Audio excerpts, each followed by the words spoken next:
चलिए बढ़ते आगे। कोरोना महामारी ने राज्य में प्रतियोगी परीक्षाओं की तैयारियां करने वाले युवाओं के ख्वाबों को बड़ा झटका दिया है। अभ्यर्थी पहले से ही लेट लतीफी के शिकार होती रही भर्तियों के समय पर पूरा होने का इंतजार कर रहे थे। कोरोना लॉकडाउन ने इन्हें अभी भी बेरोजगारी के साथ नौकरी का लंबा इंतजार थमा दिया है। राज्य में करीब 50,000 पदों की 3 दर्जन से ज्यादा भर्ती परीक्षाएं अटकी हैं। किसी में परीक्षा नहीं हुई तो किसी में पूरी प्रक्रिया के बाद भी नियुक्ति नहीं मिली है। इस संकट ने सब कुछ रोक दिया। तो फिर ये सपने पूरे कैसे होते हैं?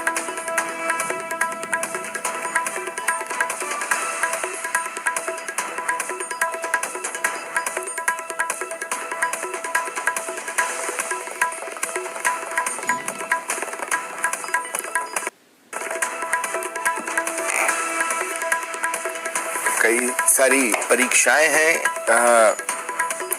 3 दर्जन से ज्यादा भर्ती परीक्षाएं 50,000 पदों की अटकी हुई हैं। किसी में परीक्षा नहीं हुई है तो किसी में पूरी प्रक्रिया तो हुई लेकिन नियुक्ति नहीं मिली। आरपीएससी अधीनस्थ बोर्ड सहित अन्य विभागों की दर्जन भर भर्तियां लंबित है। कोई कोर्ट में लंबित है, किसी का परिणाम जारी होना बाकी है और जिनका परिणाम जारी हो गया उनकी ज्वाइनिंग बाकी है और किसी की परीक्षा तिथि जारी होना बाकी है। इसको लेकर लगातार बेरोजगार सोशल मीडिया पर या ट्विटर वार्ता के माध्यम से माननीय मुख्यमंत्री से गुहार कर रहे हैं कि जल्द से जल्द जो लंबित भर्तियां हैं उनकी प्रक्रिया शुरू की जाए। और चलिए सीधा रुख करते हैं सहयोगी महेश दाधीच का, जो इस वक्त मेरे साथ जुड़ रहे हैं। महेश, एक रूप में न सही दूसरे रूप में ही लेकिन बेरोजगारों के सामने कोढ़ में खाज की स्थिति हमेशा से रही है। देखिए, बिल्कुल समय समय पे स्वप्निल हम बेरोजगारों की समस्याएं, उनकी जो परेशानियां हैं वो दिखाते रहे हैं। प्रदेश भर के जो बेरोजगार अभ्यर्थी हैं, विभिन्न प्रतियोगी परीक्षाओं की तैयारी करते हैं, वो भले ही आरपीएससी की हो या आरएसएसबी की हो, इन परीक्षाओं के लिए वे राजधानी में आकर के एक मोटा खर्च यहाँ पर अपनी तैयारियों में करते हैं, कोचिंग की फीस चुकाते हैं, किराए पर रह करके यहाँ पर तैयारी करते हैं। लेकिन उसके बाद भी जब उन्हें एक लंबा इंतजार यहाँ पर मिलता है तो वो कहीं न कहीं जो है उनके लिए निराशाजनक होता है। और पहले तो प्रशासनिक लापरवाही, कोर्ट के चक्कर में उलझने जैसे कारणों के चलते यहाँ पर जो भर्ती परीक्षाएं हैं वो अटकी है। और उसके बाद में अब जब ये कोरोना संकट आ गया है तो करीब 2 महीने का समय तो यहाँ पर ये तय है। और आगे आगामी दिनों में किस तरह से परीक्षाएं संभव हो सकेगी, ये अब सबसे बड़ा चुनौती का विषय बन गया है। भले ही वो आरपीएससी हो या आरएसएसबी हो। आरएसएसबी के जो चेयरमैन है डॉक्टर बीएल जटावत, उनसे हमारी बात हो रही थी तो उनका ये कहना कि अभी उनके लिए ये विचार करने वाली बात है कि अब किस तरह से परीक्षाएं हो सके, उसे लेकर के वे चिंतित हैं। और आगामी दिनों में जो पाइपलाइन में परीक्षाएं हैं, जिनको कि अभी हाल ही में अप्रैल और मई में होने वाली परीक्षाएं जो थी उनको रद्द किया गया, अब आगे किस तरह से उन्हें कराया जा सकेगा, उनका कहना है कि उसे लेकर के अभी फिलहाल चिंतन किया जा रहा है और उम्मीद की जा रही है कि आप महेश जिनकी बातचीत कर रहे हैं, मैं आगे आपके पास आता हूं। आरएसएसबी के चेयरपर्सन बीएल जाटावत जी इस वक्त मेरे साथ फोन लाइन पर जुड़ रहे हैं। जाटावत साहब,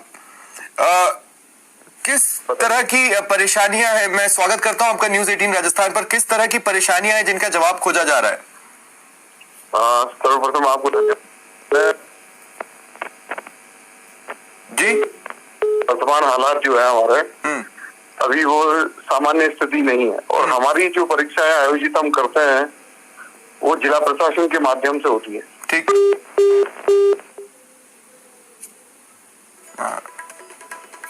लगता है उनसे मेरा संपर्क टूट गया है। बहरहाल महेश मेरे साथ बने हुए हैं। महेश, हमारे सहयोगी दोबारा उनसे संपर्क करने की कोशिश करेंगे, लेकिन तब तक मैं आपसे बातचीत आगे बढ़ाना चाहता हूं। और महेश, मैं ये कहना चाहता हूं कि एक अहम बात और है कि मान लीजिए जो नियुक्तियां रुकी हुई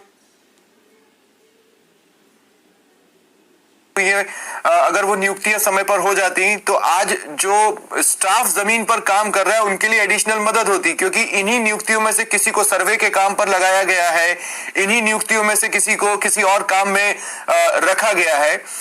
एक तरह से लेट लतीफी इस रूप में भी भारी पड़ रही है कि हम पूरे साजो सामान और पूरी ताकत के साथ इस महामारी से नहीं लड़ पा रहे।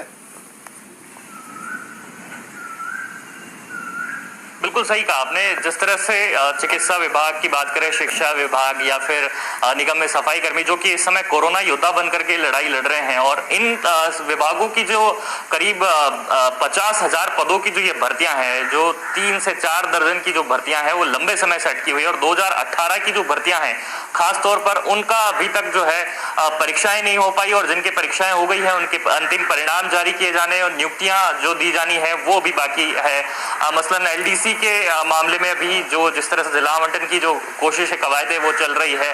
हालांकि सरकार इसे लेकर के गंभीर भी नजर आई है, लेकिन इसके बाद भी जो बड़ी तादाद में जो भर्तियों की फहरिस्त है, उनके जो अभ्यर्थी हैं वो लगातार डिमांड कर रहे हैं और अपनी जो मांगे हैं वो ट्विटर के जरिए, सोशल मीडिया के जरिए लगातार पहुंचाने की कोशिश कर रहे हैं, क्योंकि कोरोना संकट के दौरान लॉकडाउन जारी है और इसमें वे सड़कों पर नहीं आ सकते। आमतौर पर अपनी बातें वे आंदोलन के जरिए, हड़तालों के जरिए रखते आए हैं, लेकिन इस समय सोशल मीडिया के जरिए अपनी मांगे यहाँ रख रहे हैं, लेकिन साथ ही साथ में वो पीड़ा भी जता रहे हैं। जिस तरह से आज लॉकडाउन में श्रमिक वर्ग परेशान है और जिस तरह से लोगों की संवेदनाएं सामने आई है, उसी तरह से वे भी अपनी यहाँ पर जो पीड़ा है वो लोगों तक पहुंचा रहे हैं कि किस तरह से उन्होंने कर्जा लेकर के यहाँ पर परीक्षाओं की तैयारी की, और अब जब उनके परिणाम नहीं आ रहे हैं, उनकी जो परीक्षाएं नहीं हो पा रही है, तो उनका एक अदद नौकरी का जो ख्वाब है वो फिलहाल यहाँ पर पूरा नहीं हो पा रहा है और उन्हें रोजगार की आस है। शुक्रिया तमाम जानकारी के लिए। वक्त एक ब्रेक का। ब्रेक के बाद देखिए जयपुर के 12 साल के जख्म।